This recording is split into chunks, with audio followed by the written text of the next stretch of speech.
It's time to talk about competition. See, we live in a world where people commonly assume that you have to compete for things that you want in life. There's a limited amount of resources, and you and I must compete for these things, is the enemy. As we've talked about before, thinking lack produces lack in your life. That's why competition is not a good state of mind to be in. See, basically it works this way. There are two states of mind you could possibly be in at any given moment. They are mutually exclusive. That means you can't be in both of these states of mind at the same time. You just have to pick one. First state of mind is competitive, thinking you have to compete for resources, jobs, money, partners, whatever. So you're either in a competitive state of mind, or number two, you're in the creative state of mind. And this is where you want to be at all times. Now, this was a big shift personally for me in my life when I began to change. The first thing that I had to do was realize that I had a nature that was based on lack. It was based on competition, thinking that I had to compete with other people. In the workplace, personally, in relationships, everything. And I really had to unlearn all of that and learn a new way of looking at it. A way of looking at it that is based on the fact that all is abundance. We are surrounded by an abundance of all good at all times, you see. There is more than enough to go around for everyone at all times.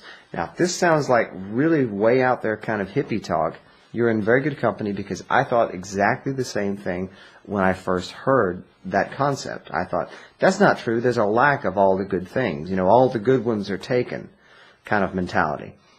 But the fact is, there is only a stream of abundance, of well-being. That's what the universe is. And you, as a part of this universe, that's what you are too. Okay? You're part of this stream of well-being. So am I. So are we all. There is only this stream of well-being that flows, and we are in it. We are it. So we live in a world where people think it's dog eat dog. You have to be a tough competitor because the competition's tough out there. And I'll be the first to tell you, it is tough out there if you compete. If you're playing that competitive game, then it is tough.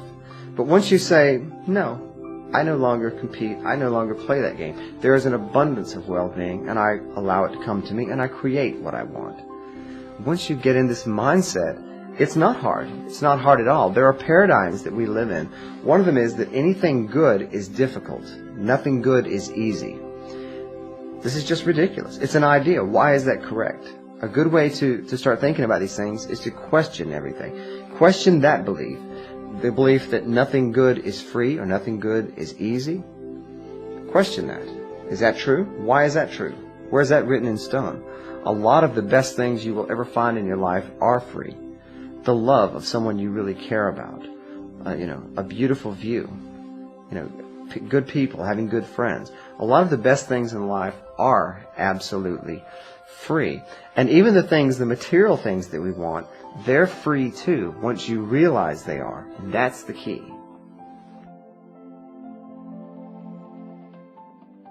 You see, everything that you want already exists. It's already there. All you have to do is get in a feeling place of feeling it, of experiencing it. We talked before about the difference between having something and experiencing it. And this is so important, because the good that you want, the abundance, the wealth, the relationships, the happiness that you want, they're already there. They're already there. Once you decide to experience them, then more and more of them come rushing to you. You find more and more of them. So make it a point right now. Make a vow, a commitment that you will begin experiencing all this good that is already in your life. You don't have to compete for it. See, another thing about competition is this. It's based on the assumption that you must prove yourself. You have to prove yourself, because as you are, you're no good. And I hate to say it, but certain aspects of religion have fed into this belief that people have. And it's just a horrible, horrible belief that produces bad results. Certain ideas of, unless you do something good with your life, something that society recognizes as being good, then you have no value. Well, here's the truth. You have value because you exist. You are part of the well-being all that is, which means you are that well-being.